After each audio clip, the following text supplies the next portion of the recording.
या नबी मोहम्मद या रसूल मोहम्मद तुमी मोर साफायात तुमी मोर साफायात तुमी मोर साफायात तुमी मोर साफायात पेले दीदार একটি বার তোমাকে খোদার কসম কলিজা খুন দিয়ে তখন ধোয়াবো তোমার কদম বয়স করুনি দেখেনি ভাঙে ইশকে সকল দাগাত তুমি মোর সাফায়াত তুমি মোর সাফায়াত তুমি মোর সাফায়াত তুমি মোর সাফায়াত কোরআন দেখ 101 আল কোরআনে নবীর নাম দুটি কম আল্লাহর নাম 99 গিয়ে থাম কুসুম বিগিন দেখো ডিপ এর পাবে না কোনো সাগাত তুমি মোর সাফায়াত তুমি মোর সাফায়াত তুমি মোর সাফায়াত তুমি মোর সাফায়াত পেলে দিদার একটিবার তোমাকে খোদার কসম কলিজা খুন দিয়ে তখন ধোয়াবো তোমার কদম বয়স করুনি দেখেনি ভাঙে ইশকে সকল দাগাত তুমি মোর সাফায়াত তুমি মোর সাফায়াত আল্লাহুম্মা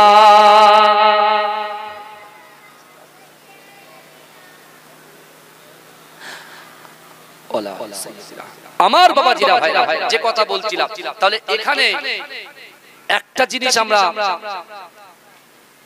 বুঝতে পারছি যে আল্লাহকে ভয় করবে রাসূলকে মহব্বত করবে আর নামাজের পাটিতে আল্লাহর কাছে তার জীবনের কথা অন্তরের কথা দরখাস্ত করবে আল্লাহ রাসূল কি বলেছে তার অসম্ভবকে সম্ভব করেছে আমাদের এখানে অনেক বয়স্ক বাবাজিরা বসে আছে অনেক যুবকরা ঘুরছে আশেপাশে মা বোনেরা আছে তাহলে এবারে হাদিস থেকে একটা উক্তি তুলে দিই ভালো করে দেখেন রাসূলুল্লাহ কথাটা বলছেন কোথায় মক্কায় আর এই মক্কা থেকে সারা জায়গায় এই কথাটা ছড়িয়ে গেছে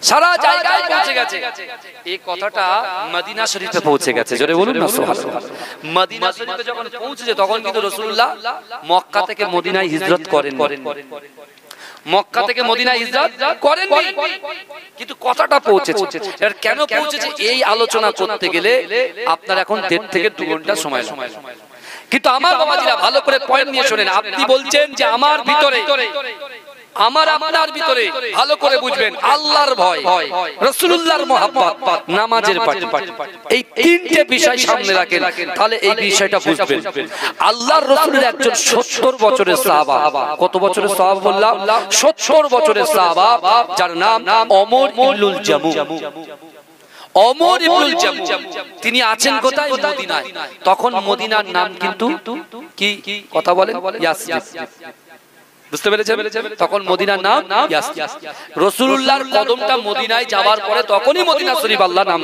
দিয়েছেন কারণ আল্লাহ রাসূল বলছেন হাবিব আপনি যান ইয়াসরিবের জমিনে যান রাসূল বলছি ইয়াসরিবের জমিনে কেন যাব আমি মক্কা ছেড়ে কেন যাব আমি যেতে পারবো না বহু বার আল্লাহ পাক জিবরাইলকে পাঠিয়ে রাসূলুল্লাহ আল্লাহর হুকুমকে পালন করলেন রাসূল যখন মক্কার জমিনে যাবেন এই মক্কা থেকে মদিনার জমিন ইয়াসরিবের জমিনে যাবেন আল্লাহ পাক বলেছেন হাবিব আমি আপনার কদমের শান মান ইজ্জতকে এত আলা করে দেব এই পৃথিবীতে যত কান্ট্রি আছে সকল কান্ট্রির মানুষেরা যখনই মদিনার নাম নেবে তখনই বলবে সোনার মদিনা জোরে বলুন সুবহানাল্লাহ কারণ এই ইয়াসরিবের জমিনটা আমি আল্লাহ আপনার কদমের শান মান ইজ্জতকে এত বাড়িয়ে দেব আপনার কদমটা শুধু ইয়াসরিবের জমিনে পড়বে এই ইয়াসরিবের জমিনে পড়ার সাথে সাথে আমি আল্লাহ ইয়াসরিবের জমিনের নামটাকে চেঞ্জ করে দিয়ে মদিনা শরীফ বানিয়ে দেব জোরে বলে কিন্তু রাসূল তখনও মদিনায়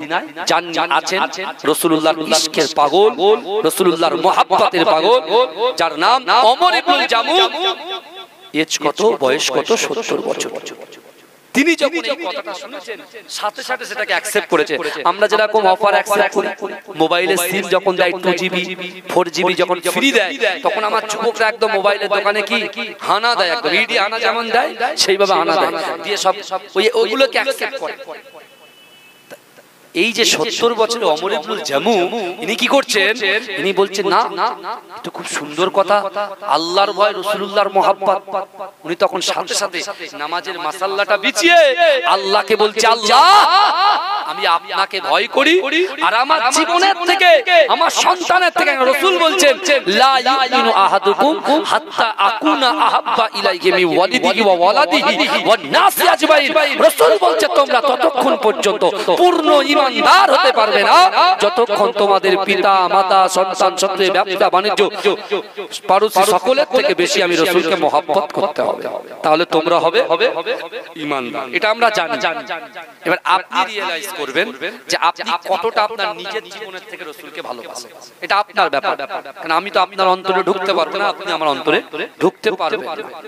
কিন্তু একটা কথা, আমরা যে গোচরে বিশেষ করে আমরা যে অন্ধকারের ভিতরে যে গুনাহগুলো করে বেড়াচ্ছি, আপনি কি মনে করছেন আল্লাহ অবগত নয়?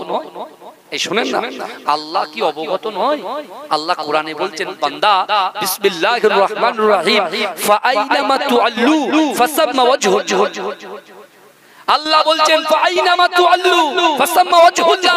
আল্লাহ বলছে ও বান্দা শোনো, ও বান্দি শোনো, তোমরা যখন ডান দিকে তাকাও ওই ডান দিকে আমি আল্লাহ আছি, তোমরা যখন বাম দিকে তাকাও ওই বাম দিকে আমি আল্লাহ আছি, তোমরা যখন সামনে তাকাও সামনেও আমি আল্লাহ আছি। ও বান্দা তোমরা যখন পিছনে তাকাও পিছনেও আমি আল্লাহ আছি। জোরে বলে, কাকে নুকাবে না? হুজুরকে নুকাবে, পীর সাহেব পীরজাদাকে নুকাবে? কথা বলেন না, কাউকে নুকাতে পারবে না, সব কিছু আল্লাহ জানেন। আল্লাহ আবার বললেন নাহনু আকরাবু ইলাইহি মিন হাবলিল ওয়ারিদ। আল্লাহ কোরআনে বলেন নাহনু আকরাবু ইলাইহি মিন হাবলিল ওয়ারিদ। ও বান্দা ও বান্দি শোনো, আমি আল্লাহ তোমার দুটো করে চোখ দিয়েছি, হাত দিয়েছি, জবান দিয়েছি, ইজ্জত দিয়েছি, সম্মান দিয়েছি, যৌবন দিয়েছি, একটা বাড়ির সঙ্গে আরেকটা বাড়ি করার ক্ষমতা দিয়েছি, একটা দোকানের সঙ্গে আরেকটা দোকান করার ক্ষমতা দিয়েছি, একটা জমির সঙ্গে আরো কিছু জমি খরিদ করার ক্ষমতা আমি আল্লাহ তোমাকে দিয়েছি। ও বান্দা তুমি শোনো, নাহনু আকরাবু ইলাইহি মিন হাবলিল ওয়ারিদ। ও বান্দা তোমার ঘাড়ের শিরাব উপশিরাব থেকে অতি নিকটবর্তী আমি আল্লাহ তোমার সাথেই আছি। জোরে বলুন না সুবহানাল্লাহ। জোরে বলা যাবে? কারোর কোনো অসুবিধা হচ্ছে নাকি? এই অসুবিধা হচ্ছে না? হ্যাঁ, এটা দরুদ শরীফ পড়েন, আল্লাহুম্মা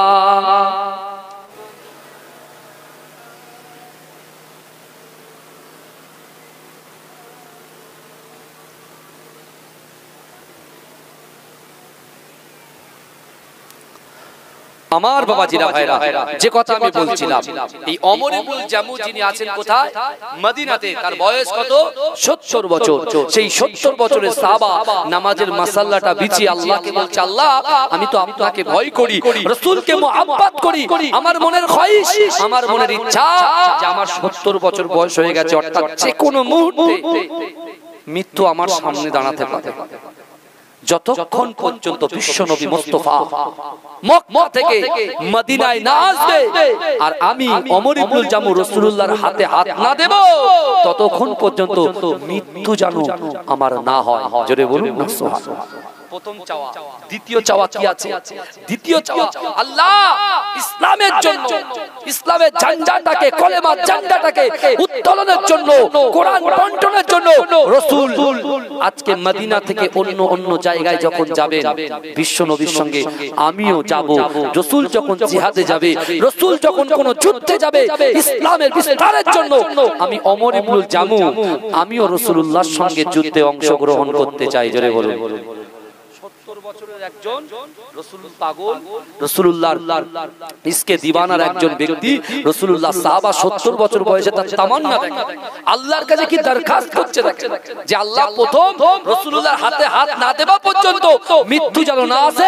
দ্বিতীয় নম্বর, আমি ওমর ইবনুল জামু রাসূলুল্লাহর সঙ্গে জিহাদে যেতে চাই, যুদ্ধের ময়দানে যেতে চাই, আর যুদ্ধের ময়দানে গিয়ে তৃতীয় নম্বর আমার আরজু, আমি আপনার কাছে দরখাস্ত করছি আল্লাহ আমি ওই যুদ্ধের ময়দানে গিয়ে যেন শহীদ হয়ে যায় আর আমার কবরটা যেন ওখানেই হয়ে যায়, আমার লাশটা যেন মদিনা ফিরে না আসে। জোরে বলবেন না, মদিনায় ফিরে না আসে। এখন বর্তমান সময় বুঝতে পেরেছেন, এখন কাকে আমরা ভয় করি বলেন তো ভাইজান? এমপি কে ভয় করব, এমএলএ কে ভয় করব, মেম্বার কে ভয় করব, কাকে ভয় করব? কথা বলেন বাবা, কথা বলবেন না। আরে আল্লাহকে ভয় করতে হবে তো, কোরআনকে সামনে রেখে বলছি তো। আল্লাহ বললে ওয়াত্তাকুল্লাহ, আমাকে ভয় করো। তাহলে আপনার ভিতরে, আপনার কলিজার ভিতরে, আপনার কলবের ভিতরে যদি আল্লাহকে ভয় করতে পারে তাহলে কি হবে? আল্লাহ আপনার কথা শুনবে, আমার কথা শুনবে, আপনার কথা শুনবে। এবার ওমর ইবনুল জামু এই তিনটে দরখাস্ত করলেন। কটা? তিনটে। কটা? তিনটে দরখাস্ত করলেন। কার কাছে? আল্লাহর কাছে। ওমর ইবনুল জামু প্রথম দরখাস্ত করলেন কি করেছেন বলেন? এক নাম্বার, রাসূল যতদিন মক্কা থেকে মদিনায় না আসবে, রাসূলুল্লাহর সাথে সাক্ষাৎ না হবে, রাসূলুল্লাহর হাতে হাত না দেব, ততক্ষণ পর্যন্ত আমার মৃত্যু যেন না ঘটে। এক নাম্বার। দ্বিতীয় নম্বর, রাসূলুল্লাহর সঙ্গে জিহাদে যাব। তৃতীয় নম্বর, সেখানে আমি শহীদ হব আর সেখানে যেন আমার কবরটা হয়ে যায়। কিন্তু আমার ভাই জানেরা, এ নবী পাকের উম্মতিরা, এ নবী দেবানারা, ওমর ইবনুল জামু নামাজের মাসাল্লায় বসে আল্লাহর কাছে জিকির করে, আল্লাহর জিকির করে। ও যুবকেরা, নামাজ আদায় করে। ও আমার ভাই জানেরা, তিনি বাড়িতে বসে বসে বসে বসে কোরআন তেলাওয়াত করে। কিন্তু না না না, দিন চলে যায়, দিন এগিয়ে যায়, দিন এগিয়ে যায়, রাত আসে দিন যায়, দিন আসে রাত যায়। ও যুবকেরা, বিশ্ব নবী রাসূলুল্লাহ সাল্লাল্লাহু আলাইহি ওয়াসাল্লাম মক্কার জমিনে আছেন আর ওমর ইবনুল জামু মদিনার জমিনে আছে। ও যুবকেরা, একদিন আল্লাহ পাক জিবরাইলকে বললেন, ও জিবরাইল চলে যাও, চলে যাও, আর মক্কায় থাকতে হবে না, আর মক্কায় আমার রাসূলুল্লাহকে থাকতে হবে না। দারুন নাদুয়াতে বসে আমার রাসূলুল্লাহকে মারার চক্রান্ত করে। আমি আল্লাহ পাক রব্বুল আলামিন আবু জেহেল, আবু লাহাব, উতবা, মুগিরা, আবু সুফিয়ানদেরকে বলি, না না না, তোরা আমার হাবিবুল্লাহকে আসমানের নিচে জমিনের উপরে মারার প্ল্যান করিস, আর আমি আল্লাহ পাক আমার হাবিবুল্লাহকে বাঁচানোর জন্য আসমানে প্ল্যান করি। জোরে বলুন। রাসূলকে মারার প্ল্যান তৈরি হয়ে গেছে, বুঝতে পেরেছেন? আল্লাহ পাক কি করলেন? জিবরাইলকে দিয়ে খবরটা দিয়ে রাসূলুল্লাহকে মক্কা থেকে মদিনায় হিজরত করতে বললেন। জোরে বলুন না সুবহানাল্লাহ। অনেক কথা কিন্তু সংক্ষিপ্ত। কিন্তু আমার ভাই জানেরা, হে নবী পাকের উম্মতিরা, হে নবী দেওয়ানারা, ওদিক থেকে মদিনাবাসীরা আমার দয়ার নবী মুস্তাফাকে ইস্তেকবাল করার জন্য, স্বাগতম করার জন্য, হে যুবকেরা, বাচ্চা বাচ্চা যুবকগুলো বলেন, তলাআল بدر علينا من ثنية البداء وجب الشكر علينا مدعا لله داعي। কিন্তু যুবকেরা, হাদিস শরীফের মধ্যে এসেছে ওই ওমর ইবনুল জামু ছিল খোঁড়া, তার এক পা ছিল না। ও যুবকেরা, তিনি কোন লাঠিতে ভর দিতেন না, তিনি খুঁড়িয়ে খুঁড়িয়ে খুঁড়িয়ে খুঁড়িয়ে ওই বাচ্চাদের দলে তিনি হা করে দাঁড়িয়ে আছে। বিশ্ব নবী রাসূলুল্লাহ সাল্লাল্লাহু আলাইহি ওয়াসাল্লাম যখন মদিনার জমিনে কদম রাখলেন, ওমর ইবনুল জামু ছুটে গিয়ে আল্লাহর রাসূলের হাতটা ধরে বললেন, ওগো রব্বুল আলামিন আল্লাহ, আপনি ওমর ইবনুল জামুর একটা দরখাস্তকে মঞ্জুর করে নিয়েছে। জোরে বলুন না, একটা চাওয়াকে আল্লাহ অ্যাকসেপ্ট করেছে। জোরে বলুন না সুবহানাল্লাহ। কি? যে রাসূলুল্লাহ হাতে হাত না দেওয়া পর্যন্ত মৃত্যু যাতে না হয়। আরো দুটো তামান্না আছে। হ্যাঁ, আর সাহাবারা কি করতেন আপনি দেখুন, যখন আপনার গ্রামের ইমাম সাহেব, আপনার গ্রামের ইমাম সাহেব যখন মক্তবে পড়ায়, হঠাৎ করে তার কোনো একটা ব্যস্ততা, মোরারিসা চৌমাথায় গেছে, যদি তার ছাত্রগুলো না আসে স্কুলে বা এই মক্তবে না আসে, তখন হুজুরকে দেখে কিন্তু সাইড হয়ে যায়। হয়ে যায় কি যায় না? কথা বল। সাইড হয়ে যায়। কিসের জন্য? যদি দেখতে পায় পরে কিন্তু বকবে। ধরেন আমি একজন শিক্ষক, আমার ভাই একজন শিক্ষক, একজন ছাত্র ছাত্রী যখন স্কুলে উপস্থিত হলো না, তখন যদি আমি বাইরে বেরিয়ে যখন আমাকে দেখে, ওরা কি হয়? সাইড হয়ে যায় না? সাইড হয়ে যায়। বিশ্বনবী রাসূলুল্লাহকে যারা মহব্বত করতেন, সত্যিকারের ভালোবাসা। আজকে সবাই আমাকে ভালোবাসে, আমি ভালোবাসি। কে বলে রাকিব স্যারকে ভালোবাসি, আমি মমতাজুল স্যারকে ভালোবাসি। কিন্তু আমার ভাইরা, ভালোবাসাটা তখনই ভালো লাগবে যখন তারা পড়াশোনার সঙ্গে কি সম্পর্কটা ভালো রাখে। তাই না? যে পড়াটা দেওয়া হবে সেই পড়াটা সে অ্যাকসেপ্ট করবে এবং সে পড়াটা সে পড়া করে আনবে, তখন ভালো লাগবে।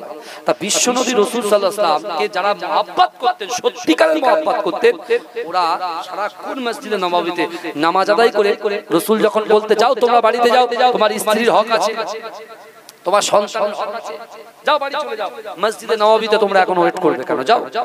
ওরা কি করতেন জানেন? রাসূল হঠাৎ করে যদি কোনো যুদ্ধে চলে যায় একা একা চলে যাবে, রাসূল যদি কোনো জিহাদে যায়, কোথাও দিন প্রচার করতে যায়, রাসূল একা একা চলে যাবে। আর রাসূল একা যাবে এটা তো সাহাবারা মেনে নিতে পারে না। তাই রাসূল যখন বলতেন, রাসূলুল্লাহ সামনে দিয়ে ঘুরে গিয়ে ঠিক পিছনে গিয়ে চুপচাপ বসে থাকতেন যুদ্ধে যাওয়ার জন্য। ইসলামের দাওয়াত দেওয়ার জন্য রাসূল নিয়ে যাবে না, রাসূল একা যাবে, কারণ তার মায়ের হক আছে, তার বাপের হক আছে, বুঝতে পারছেন? বিশ্বনবীর সাহাবারা তখন কি করতেন? সব চুপচাপ লুকিয়ে গুটিসুটি হয়ে এক জায়গায় বসে থাকতেন। তো হঠাৎ করে বিশ্বনবী রাসূলুল্লাহ বলছেন যে আমি বদরের যুদ্ধে যাব। কে আছো? আমি বদরের যুদ্ধে যাব। রাসূল যেই বদরের যুদ্ধে যাওয়ার কথা বললেন, ওই যে সাহাবা ওমর ইবনুল জামু এক পা ঘোড়া ঘুরিয়ে ঘুরিয়ে রাসূলুল্লাহর কাছে হাজির। বলে তুমি জানলে কি করে? বলে ইয়া রাসূলুল্লাহ, আমার মনে তামান্না আছে, নিয়ত আশা আকাঙ্ক্ষা করে রেখেছি আল্লাহর কাছে, আমি আপনার সঙ্গে ওই বদরের যুদ্ধে যেতে চাই। বদরের যুদ্ধে রাসূল বলছে তোমার শরীর অসুস্থ, তুমি ঘোড়া মানুষ, যখন যুদ্ধ হবে জিহাদ হবে, কে ঘোড়া কার হাত নেই কার পা নেই কেউ তো দেখবে না। দেখবে কি? কথা বলেন, সামনাসামনি দেখবে? দেখবে না। রাসূল তখন বলে না, তোমাকে যেতে হবে না বাবা, তুমি মদিনাতে থাকো। যেই বলেছে, দেখেন আমরা কিন্তু অসন্তুষ্ট হয়ে যাই। বাড়ির অভিভাবক গার্জিয়ান যখন কথা বলে তখন আমি ছাত্র হিসেবে আমি কিন্তু অসন্তুষ্ট হয়ে যাই। মাস্টার যখন বকে ছাত্ররা অসন্তুষ্ট হয়ে যায়, কিন্তু না, তাদের ভালোর জন্য। কিন্তু কি দেখেন, ওমর ইবনুল জামু তিনি যে এত বড় নিয়ত করে রেখেছেন, রাসূল বলছে তোমাকে যেতে হবে না। ওমর ইবনুল জামু রাসূলুল্লাহর এই কথাটা শুনে একটাও বাক্য লাভ করলেন না, ডাইরেক্ট তিনি চলে আসলেন কোথায়? মসজিদে নববীতে। এসে নিজে নামাজের কাতারে নামাজের পাটিতে দাঁড়িয়ে আল্লাহর কাছে ক্রন্দন শুরু করে দিলেন, আল্লাহ আপনি যদি চান তাহলে রাসূলুল্লাহ নিয়ে যাবেন, আপনি যদি চান তাহলে রাসূলুল্লাহ আমাকে নিয়ে যাবেন, আপনি চান না তাই রাসূলুল্লাহ নিয়ে যান না। আল্লাহ আপনি বলেছেন উদউনি ওয়াস্তাজিব লাকুম, বান্দা তোমরা আমার কাছে চাও, আপনি বলেছেন লা তাকনাতু বিরহমাতিল্লাহ, আমার রহমত থেকে নিরাশ হয়ে যেও না। আল্লাহ আপনি তো বলেছেন বান্দা তোমরা আমার কাছেই চাইবে। আমি ওমর ইবনুল জামু, আমি একজন ঘোড়া, আমি আপনাকে চাই যে আপনি আমাকে অ্যাকসেপ্ট করুন। আল্লাহ আমার দোয়াটা কবুল করে আমার রাসূলুল্লাহ সাল্লাল্লাহু আলাইহি ওয়াসাল্লাম এবারটা আমাকে নিয়ে গেল না, কিন্তু আগামী বারে রাসূল যখন কোন যুদ্ধে যাবে, রাসূল যখন কোন জিহাদে যাবে, আমাকে যেন সঙ্গে করে নিয়ে যায়। জোরে বলুন না তাকবীর, দান নারে তাকবীর, নারে তাকবীর, মাসলাকে মুজাদ্দিদ জামান। মাশাআল্লাহ, আমাদের প্রিয় প্রফেসর স্যার আসছেন, আলহামদুলিল্লাহ আলোচনা করবেন। আমার যে সকল ভাইরা বাইরে আছেন, বা আমার প্রায় 9:30 হয়ে গেছে, ওখানে 9:30টায় টাইম, এবার আমি কি করে যাব? যেখানে আমার টাইম আছে সেখানে 9:30টায়, বুঝতে পেরেছেন? যাই হোক, কিছু কথা আলোচনা করলাম আপনাদের সাথে।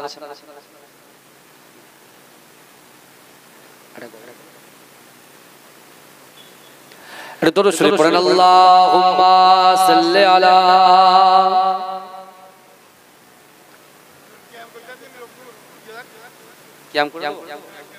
আসলে একটু সালাম পড়ে নি, ইয়া নবী সালাম। আমার ভাইরা আপনারা ভিতরে চলে আসুন, ভিতরে চলে আসুন, ভিতরে চলে আসুন।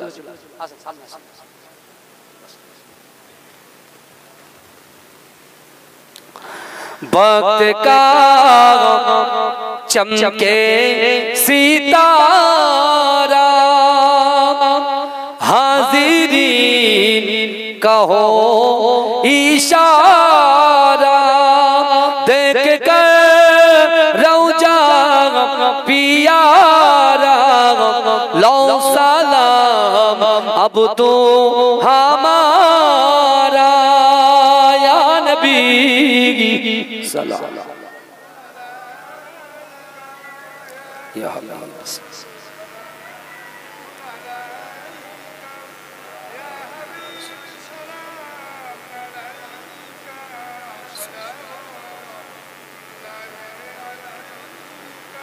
নবীজি মিরাজ রাতে বোরাকে সওয়ারি হয়ে পৌঁছিলেন খোদা হৃদয়ে ফিরিলেন দিদার ও করে ইয়া নবী সালামুন ইয়া রাসূল ইয়া হাবিব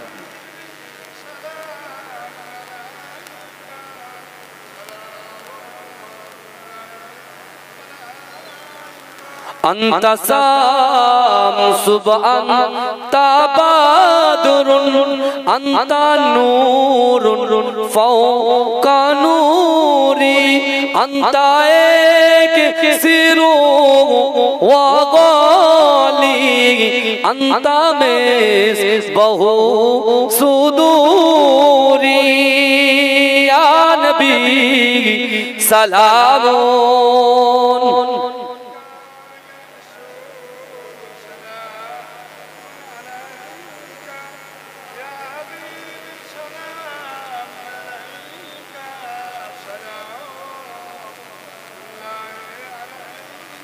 বালাগাল উলা বিকামালিহি মাশাআল্লাহ এটা তাকবীর দেন নারে তাকবীর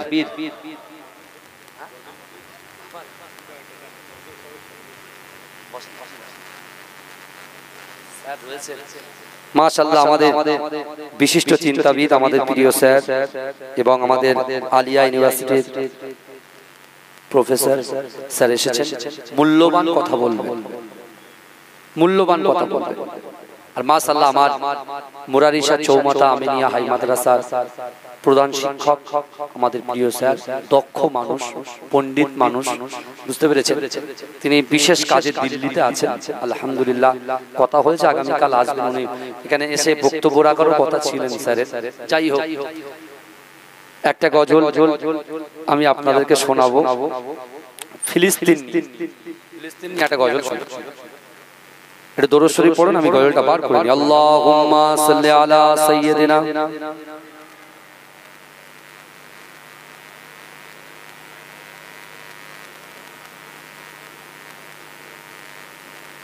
জিকির করে লা ইলাহা ইল্লাল্লাহ লা ইলাহা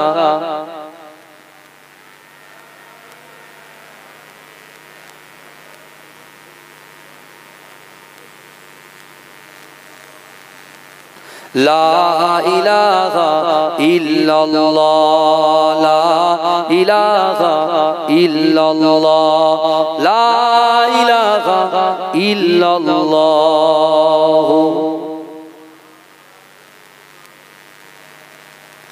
সবাই গিয়ে ধরেছেন যে থাকতে হবে অবশ্যই আমি এখানে থাকি মানে পাড়ারই ছেলে আপনাদের ধরতে গেলে চলে আসলাম কারণ এখান থেকে আমার 9:30টাই টাইম এক জায়গায় কিন্তু এখানে আমাকে কখন ছাড়বে আল্লাহ জানে সেখানে আমি বলেছি হয়তো কিছুক্ষণ লেট হবে তাই সংক্ষিপ্ত সময়ে আমরা এখানে যারা এসে বসেছি বা আমি এসেছি আমরা এখান থেকে কিছু নিয়ে যাব এই নিয়ত করতে হবে এখান থেকে কিছু নিয়ে যাব কারণ আমার পরে একজন আসবে তারপরে আরেকজন আসবে এই 5 থেকে 6 ঘন্টার মধ্যে আমরা যদি নিয়ত করে এই জান্নাতের বাগানে বসতে পারি এই 6 ঘন্টার ভিতরে এই জান্নাতের বাগানের ভিতরে আমার আপনার দ্বারাই সব কিছু করা সম্ভব জোরে বলুন সব কিছু করা সম্ভব যদি বলেন কি সম্ভব দেখেন রাতের অন্ধকারে দিনের আলোতে প্রকাশ্যে অপ্রকাশ্যে জাহেরিতে বাতিনিতে আমরা কত গুনাহ করে ফেলেছি গুনাহে জর্জরিত হয়ে গেছি জমিন থেকে আসমান আসমান থেকে জমিন পর্যন্ত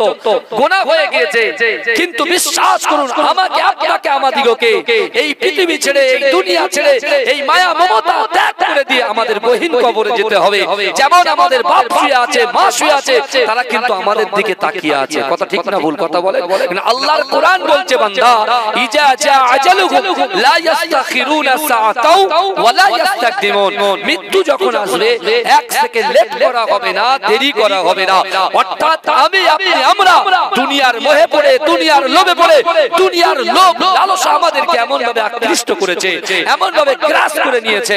বিশ্বাস করুন, আজকে আমরা দিন থেকে অনেক দূরে, শরিয়াত থেকে অনেক দূরে, কোরআন থেকে অনেক দূরে, নামাজ থেকে অনেক দূরে, পিতামাতার মুহাব্বত থেকে অনেক দূরে, স্ত্রীর হক, স্বামীর হক, সন্তানের হক, এর থেকে অনেক দূরে সরে গেছি। কিন্তু এই যুবকেরা বিশ্বাস করেন, আজকে আমি আপনি আমরা এই পিস অফ প্যারাডাইস জান্নাতের বাগানের ভিতরে আমরা যারা বসে আছি, আমাদের বাড়ি থেকে আমাদের বাপ, আমাদের মা, আমাদের দাদা, আমাদের দাদি যারা ওই গহীন কবরে চলে গেছে, বিশ্বাস করে ওই কবরে তারা আমাদের দিকেই তাকিয়ে আছে, আমাদের দিকেই তাকিয়ে আছে। কখন তাদের বাচ্চাগুলো, সন্তানগুলো তাদের কথা ভেবে তাদের রুহের মাগফিরাতের উদ্দেশ্যে কিছু নজরানা, কিছু আমল পাঠাবে। যদি বলেন কি ব্যাপার, আজকে যারা এই জান্নাতের বাগানে এসে বসেছেন, আর আপনার এই গ্রামে আমার সামনে পিছনে ডান দিকে বাদিকে যত কবরবাসীরা কবরে শুয়ে আছেন, বিশ্বাস করেন ওই কবরওয়ালার বাড়ি থেকে তার বাড়ির সন্তানেরা, যুবকেরা, তার বাড়ির নাতি পোতারা যারা এই জান্নাতের বাগানে এসে বসেছে, এই বসার জন্য অটোমেটিক এখানে বসার জন্য ওই কবরবাসীর কবরে আল্লাহ পাক সওয়াব পৌঁছে দিচ্ছেন। জোরে বলুন না সুবহানাল্লাহ। শুধু তাই নয়, আমরা জানি আমার বিশ্ব নবীর উপরে আল্লাহ পাক কোরআন নাযিল করেছিলেন হেরা গুহা পাহাড়। আল্লাহর রাসূলের উপরে আল্লাহ ৬৪৬৬টা আয়াত আল্লাহ পাঠিয়েছেন, নাযিল করেছেন। ১১৪টা সূরা আল্লাহ নাযিল করেছেন। এই ৬৬৬৬টা আয়াতের ভিতর থেকে আল্লাহ পাক তার বান্দা এবং বান্দীকে এত মোহাব্বত করে, এত ভালোবাসে, এত প্যার করে। আপনি দেখেন আমরা গুনাহগার, আমরা খাতাকার, আমরা সিয়াকার, তারপরেও আল্লাহ আজকের দিনে এই জান্নাতের বাগানে আমাকে, আপনাকে, আমাদিগকে আসন গ্রহণ করিয়েছেন। বুঝতে পারছেন? আমাদেরকে এখানে বসিয়েছেন। কেন বসিয়েছেন? কেন বসিয়েছেন এখানে?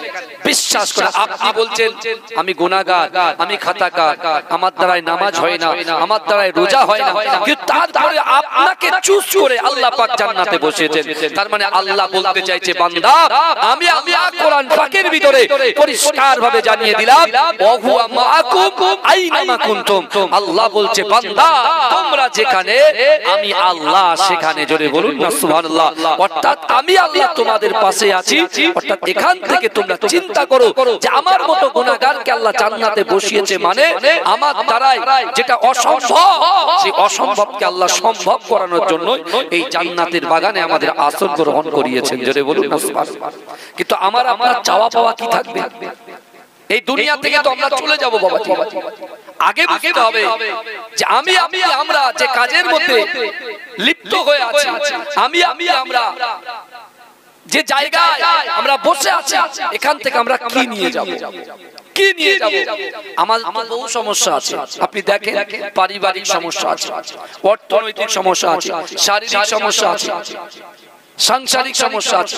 এতগুলো সমস্যা নিয়ে কিন্তু আমরা এখানে বসে আছি, কিন্তু সব সমস্যার সমাধান আল্লাহ পবিত্র আল কোরআনে বলে দিয়েছেন। জোরে বলুন না সুবহানাল্লাহ। সব সমস্যার সমাধান। আপনার কি সমস্যা আছে সেটা আপনি কোরআনকে সামনে রেখে যদি আমলে জিন্দেগি তৈরি করতে পারেন, বিশ্বাস করুন আমার আপনার দ্বারাই যেটা অসম্ভব, অসম্ভবকে আল্লাহ সম্ভব করে দেবে। জোরে বলুন না সুবহানাল্লাহ। আজকে পিতামাতা কি চায়? তার সন্তানের এডুকেশন চাই, শিক্ষা চাই। শিক্ষা হচ্ছে মানব জাতির মেরুদণ্ড। এখন পিতামাতা মনে মনে ভাবছে যে আমার মেয়ে, আমার ছেলের মেধা শক্তি নেই, মেধা শক্তি খুব প্রখর নয়, কিন্তু আপনার দ্বারাই সম্ভব।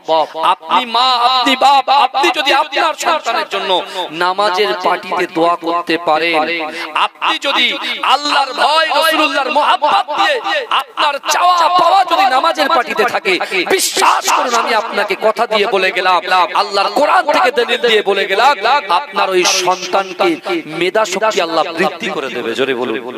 তাহলে সবকিছু আমি অভিভাবক, আমার দ্বারাই সম্ভব, সেটা কোরআনকে সামনে রেখে।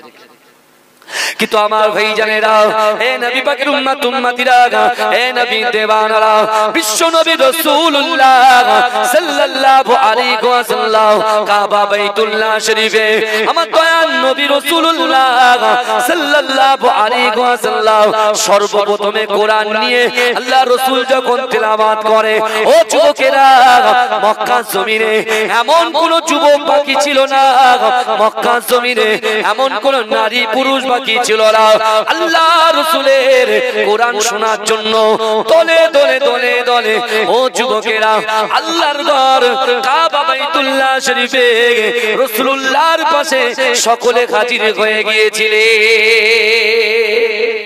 সব পুরো মক্কার জমিনে এমন কোন বাড়ি বাকি ছিল না, সবাই এসে রাসূলুল্লাহর পাশে বসে বসে কোরআন শুনছেন। জোরে বলুন না সুবহানাল্লাহ। শুরু ইসলামের কথা বলছি, ইসলামের শুরুয়াত যখন, তখন থেকে বিশ্ব নবী রাসূলুল্লাহ আল্লাহ পাক কোরআন নাযিল করেছেন, ওই কোরআন নিয়ে হারাম শরীফে রাসূলুল্লাহ তেলাওয়াত করছেন। রাসূল যখন তেলাওয়াত করছেন, রাসূলুল্লাহর সামনে কোরআন শুনছেন কে? আবু বকর সিদ্দিক। রাসূলুল্লাহর সামনে কোরআন শুনছে কে? হযরত আলী, শেরে খোদা আলী। রাসূল যেখানে বলেছেন আনা মদিনাতুল ইলম ওয়া আলী বাবুহা, আমি হচ্ছি জ্ঞানের শহর, আর সেই জ্ঞানের শহরের দরজা হচ্ছে হযরত আলী। জোরে বলুন না সুবহানাল্লাহ। জোরে বলবেন না আমার বাবাজিরা, ভাইরা, বিশেষ করে আমি আপনাদেরকে বলি যে আজকে রাসূলুল্লাহর সামনে কোরআন শুনছে কে? হযরত আলী। রাসূলুল্লাহর সঙ্গে কোরআন শুনছে কে? রাসূলুল্লাহর পালক পুত্র হযরত যায়েদ রাদিয়াল্লাহু তাআলা আনহু। জোরে বলবেন না। রাসূলুল্লাহর সাথে কোরআন শুনছে কে?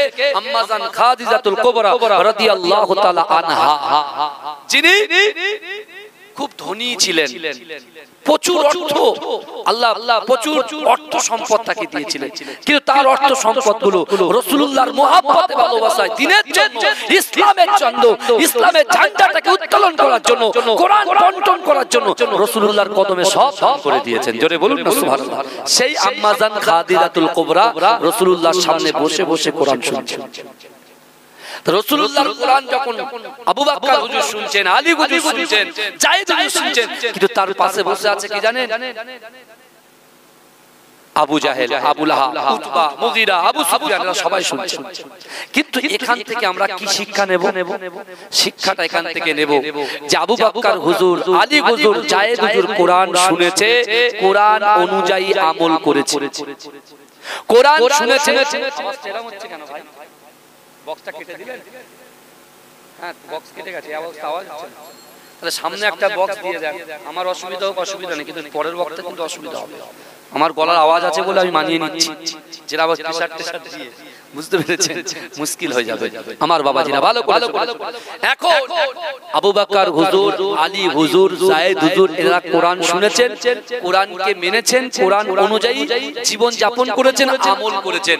তারা আমল করেছেন বলে, এবং আল্লাহ কি বলেছেন? বান্দা তুমি আমার কথা শুনবে, আমি আল্লাহ তোমাদের কথা শুনবো। বিশ্বাস করে আল্লাহর কোরআনকে মান্যতা দিয়েছেন, আমল করেছেন, আমল অনুযায়ী জীবন যাপন করেছেন।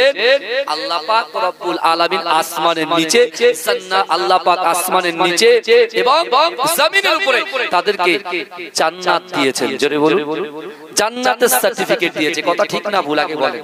10 জন সাহাবাকে আল্লাহ 10 জন সাহাবাকে আল্লাহ জান্নাতের সার্টিফিকেট দিয়েছে না? হ্যাঁ, তাদের ভিতরে আবু বকর হুজুর, আলী হুজুর, যায়েদ হুজুর। জোরে বলুন না সুবহানাল্লাহ। কিন্তু আবু জেহেল, আবু লাহাব এরা কোরআন শুনেছে, কোরআন শুনেছে, কিন্তু কোরআনের বিরোধিতা করেছে। কোরআন শুনেছে, এক কান দিয়ে শুনেছে আর এক কান দিয়ে বার করে দিয়েছে। আর কি করেছে? কোরআনের বিরোধিতা করেছে এবং কোরআন অনুযায়ী তারা চলাচল করতে পারেনি বলে আল্লাহ আজও এবং কিয়ামত পর্যন্ত, কিয়ামত হওয়ার পর পর্যন্ত আল্লাহ ওদেরকে জাহান্নামের আগুনে বেঁধে যেরকম পোড়াচ্ছে, আগামীতেও তারা পুড়তে থাকবে। ওই কাবা শরীফে রাসূলুল্লাহ সাহাবাদেরকে এক জায়গায় করে কিছু বার্তা দিলেন, কাদের জন্য? উম্মতে মুহাম্মাদীদের জন্য। জোরে বলুন না সুবহানাল্লাহ। তাকবীর দিন তো, নারে তাকবীর। আর জোরে দেন না, নারে তাকবীর, নারে তাকবীর। মাশাআল্লাহ, মাশাআল্লাহ। আল্লাহ কবুল করেন সকল, আল্লাহুম্মা আমিন। আমার বাবাজিরা, রাসূলুল্লাহ বার্তা দিয়েছিলেন, শোনো, আমার উম্মত জাহান্নামে যাবে, আমি রাসূল সহ্য করব না। রাসূল বলছে আমি সব সহ্য করতে পারি, আমি আমার ফাতেমা আমার কন্যার কষ্ট সহ্য করতে পারি, আমার নামাসা হাসানের কষ্ট সহ্য করতে পারি, হুসাইনের কষ্ট সহ্য করতে পারি, আহলে বাইতের কষ্ট সহ্য করতে পারি, আমি আমার বংশের কষ্ট সহ্য করতে পারি, কিন্তু আমি আমার উম্মত জাহান্নামে যাবে এই কষ্ট আমি সহ্য করতে পারি না। জোরে বলুন না। তাই রাসূল তার 63টা বছর জিন্দেগিতে একটা সেকেন্ডের জন্য, একটা মিনিটের জন্য, একটা ঘন্টার জন্য উম্মতে মুহাম্মাদীকে ভুলে যায় না। আর আজকে আমরা 30 বছর, 40 বছর, 60 বছর, 70 বছর হায়াতে জিন্দেগিতে আল্লাহর রাসূলকে আমরা ভুলে গিয়েছি, কোরআন শরীয়ত থেকে দূরে সরে গিয়েছি। কিন্তু এই যুবক, আমার আল্লাহ সহজে কাউকে ধরে না, দল্লে পড়ে ছেড়ে না। আল্লাহ পাক বলেছে, যখন বান্দা কোরআন থেকে দূরে সরে যাবে, যখন বান্দা শরীয়ত থেকে দূরে সরে যাবে, যখন বান্দা পর্দা থেকে দূরে সরে যাবে, যখন বান্দা বান্দার হক এবং আল্লাহর হক থেকে দূরে সরে যাবে, আমি আল্লাহ কিন্তু একটা জালিম সরকারকে বসিয়ে দেব, জালিম সরকারকে বসিয়ে দেব। আপনি দেখেন যুগে যুগে যখনই অরাজকতা তৈরি হয়েছে, বাজে সিচুয়েশন তৈরি হয়েছে, যখন নবীকে মান্যতা দেয়নি, নবীকে উৎখাত করার জন্য চক্রান্ত করেছে এবং রাসূলুল্লাহর কথা অনুযায়ী, নবীদের কথা অনুযায়ী তার উম্মতরা যখন সেই কথাগুলোকে ইগনোর করেছে, সেই সময় কিন্তু আল্লাহ পাক এক একটা জালিম বাদশাকে কিন্তু পাঠিয়েছে।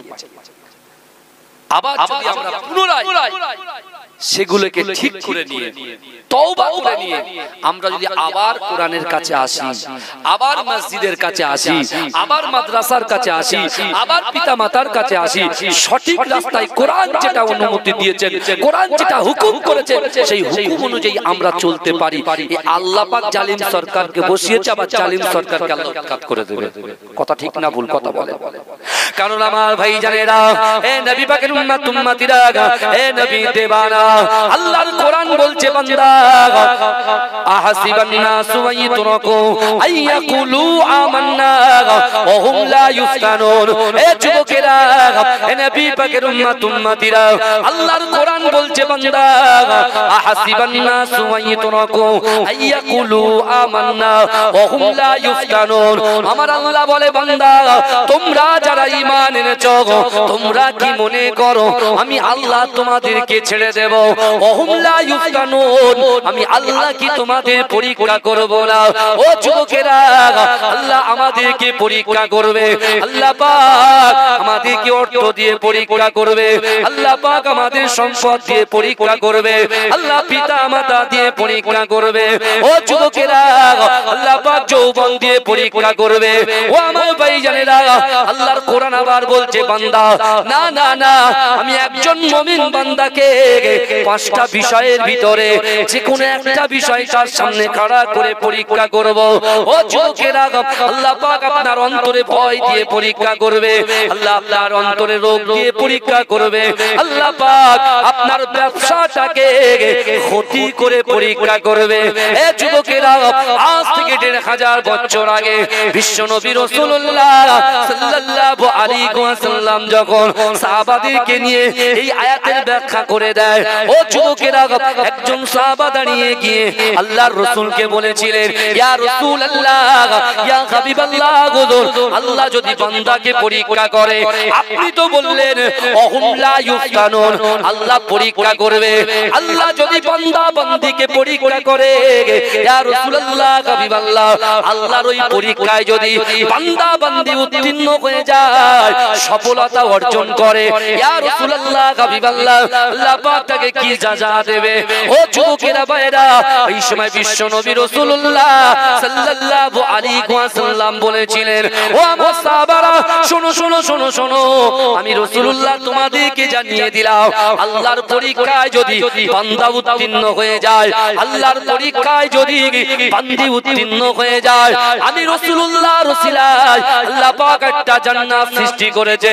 ওই একটা জান্নাতের ভিতরে সবচাইতে বড় জান্নাত জান্নাতুল ফিরদাউসটা আমার আল্লাহ পাক ওই বান্দা বান্দির আমল নামায় লিপিবদ্ধ করে দেয়। জোরে বলবেন না আমার বাবাজিরা? তাহলে দুনিয়ার সফলতা অর্জন করতে গেলে, আখিরাতের সফলতা অর্জন করতে গেলে কোরআনকে সামনে রাখতে হবে। কোরআনের বাইরে গেলে আপনাকে কিন্তু হোঁচট খেতে হবে, আপনাকে জলিল হতে হবে। বুঝতে পারছেন না, অপমানিত হতো। আর যদি আপনি কোরআনকে সামনে রেখে কোরআন অনুযায়ী জীবন যাপন করেন, আল্লাহ আপনার সম্মানকে বৃদ্ধি করে দেবে, আল্লাহ আপনার রুজিতে বরকত দেবে, আল্লাহ আপনার বাড়িতে রহমত বর্ষণ করবে, আল্লাহ পাক আপনার শারীরিক গঠনকে আল্লাহ সুস্থ রাখবেন। জোরে বলুন না সুবহানাল্লাহ। জোরে বলা যাবে না? কিন্তু আমার ভাইজানেরা, হে নবী পাকের উম্মত উম্মতিরা, হে নবী দেবানারা, বিশ্ব নবী রাসূলুল্লাহ সাল্লাল্লাহু আলাইহি ওয়াসাল্লাম মক্কার জমিনে 13টা বছর জিন্দেগিতে আল্লাহ রাসূল এত কষ্ট সহ্য করেছে, এত আল্লাহর পাক রব্বুল আলামিনের নবী এত কষ্ট সহ্য করেছে, এত অত্যাচার সহ্য করেছে। ও যুবকেরা, বিশ্ব নবী মারার জন্য কত চক্রান্ত করা হয়েছে, কিন্তু না না না, আল্লাহ রাসূল জানেন, আমার আল্লাহ পাক পবিত্র কালামুল্লাহ শরীফের মধ্যে পরিষ্কারভাবে জানিয়ে দিয়েছে, বান্দা মান কানা লিল্লাহ কানা আল্লাহু লাহু। আমার আল্লাহ বলে বান্দা যে আমার হয়ে যাবে, আমি আল্লাহ পাক তার হয়ে যাব। জোরে বলেন না। আল্লাহ বলছে মান কানা লিল্লাহ কানা আল্লাহু লাহু, যে ব্যক্তি আমার হয়ে যায় আমি আল্লাহ তার হয়ে যায়। জোরে বলুন না সুবহানাল্লাহ। রাসূলুল্লাহ আল্লাহ হয়ে গেছেন, আল্লাহ রাসূলুল্লাহর হয়ে গেছেন, বিপদ কাটিয়ে দিয়েছে সব সময়। কিন্তু বিশ্ব নবী রাসূলুল্লাহর একটাই টার্গেট ছিল যে আমার উম্মত কিভাবে জান্নাতে যাবে, আমার উম্মতি কিভাবে জান্নাতে যাবে, এটাই ছিল রাসূলুল্লাহর টার্গেট। বুঝতে পারছেন না? তাহলে জান্নাতি মানুষ কখনো মাথা গরম করে কথা বলে না, মা বাপকে কষ্ট দেয়, বড়দেরকে অসম্মান করে কথা বলে, যাদের মাথা গরম তারা তো জান্নাতে যেতে পারবে না। মাথা ঠান্ডা রাখতে হবে। বুঝতে পেরেছেন? আমরা দুনিয়ার জন্য, চেয়ারের জন্য অনেক কিছু করি, কিন্তু আল্লাহ কোরআনে বলে দিলেন, কি বললেন? অহুম লা ইফতানুন। একটা আয়াতে আমাদের জন্য যথেষ্ট,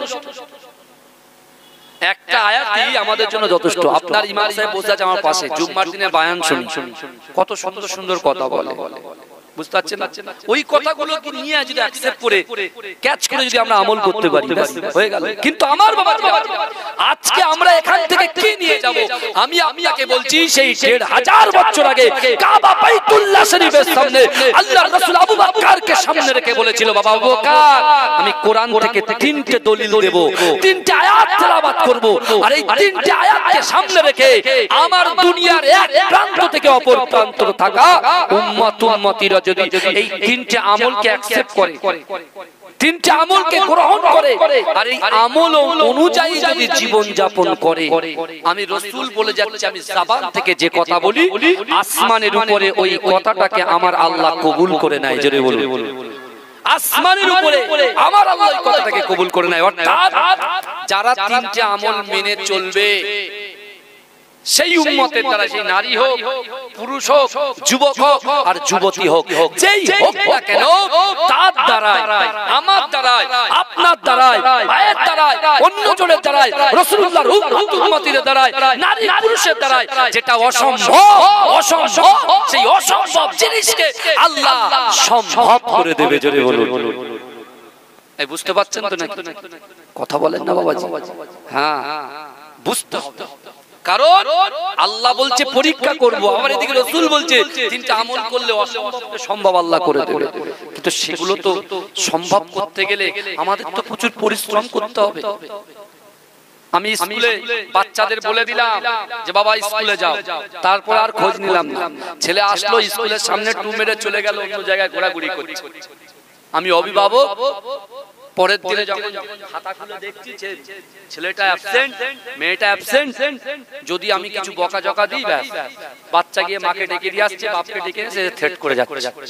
কি হবে? কথা বলেন বাবাজি? অত সহজ? আপনার জন্য, আপনার সন্তান হচ্ছে আপনার জন্য কি বলেন তো নিয়ামত। ওই সন্তানকে যদি তৈরি করতে পারেন আপনি, শরিয়াতে জিন্দেগি ওর ভিতরে যদি পুশ করতে পারে, বিশ্বাস করুন কবরে শুয়ে আপনি শান্তি পাবেন।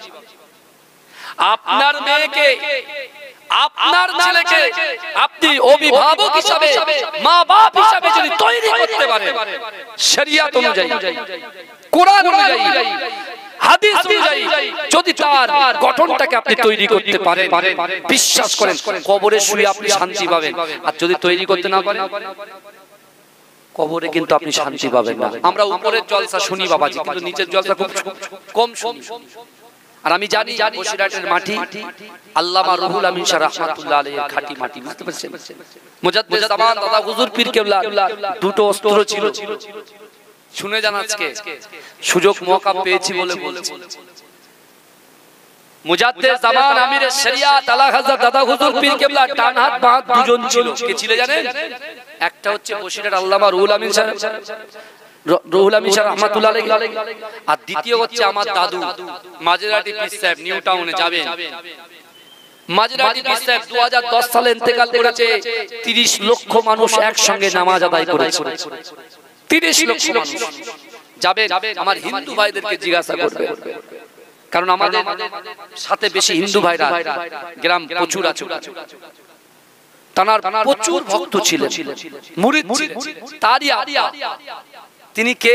আহমদ আলী হামিদ জালালি রাহমাতুল্লাহ আলাইহি। কে ছিলেন আহমদ আলী হামিদ জালালি?